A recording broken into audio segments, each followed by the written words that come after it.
Kyle Segnitz is putting in 10 hours a week behind the counter at Family Video in St. Clair.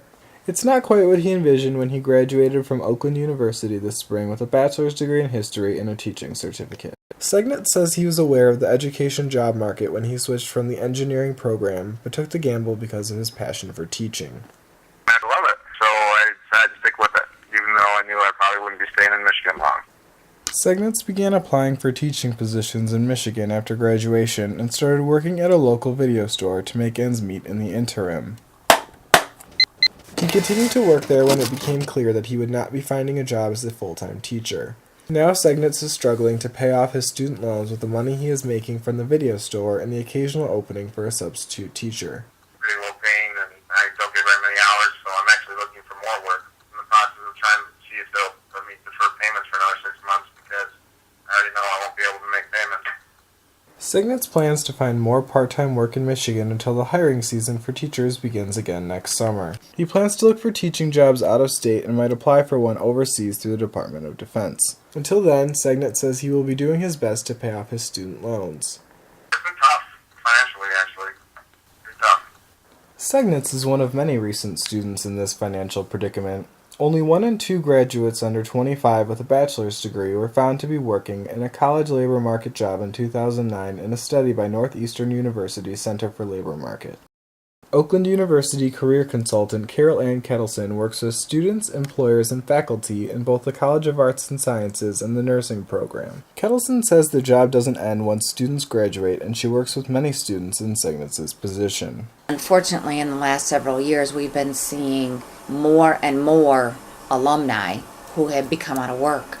With the economy the way it's been, and Michigan is always the hardest hit and usually the last to come back as the rest of the country comes back, it'll get healthier. Kettleson explained that graduates in female-dominated fields like education and nursing are facing some of the biggest challenges finding jobs. She said that these areas are some of the most difficult because many women at retirement age are holding out until retirement income bounces back or until a spouse finds work. The other fields right now are coming back.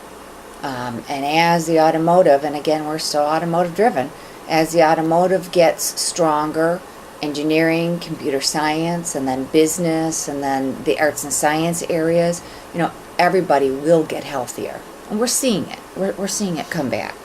These words might offer comfort to those looking for jobs in the future, but offer little solace for graduates like Segnitz.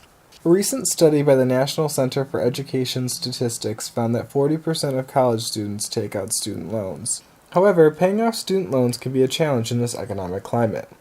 There is a 6-month period after graduation during which loans do not need to be paid off to make the postgraduate adjustment easier. Ernst & Young tax accountant Jennifer Cisnowski says graduates can be assisted with their student loans in several other ways. You can file for financial hardship so that you can't pay off your loans right away. You can have them deferred for a longer period. Cisnowski insisted that there is a limited set of circumstances where this is a viable option. She continued by saying that there is only so much one suffering the effects of the economy can do to put off paying student loans. If you were to file for Chapter 7 or Chapter 13 bankruptcy, your student loans, they won't be forgiven. It's very, very difficult for you to have your student loan debt forgiven, even if you file for bankruptcy. It was announced this week that President Obama plans to institute a program for repaying student loans based on income. Given Segnitz's low video store wages, it may be the answer he needs for now. In Rochester Hills, I'm Troy Frisby for the OU News Bureau.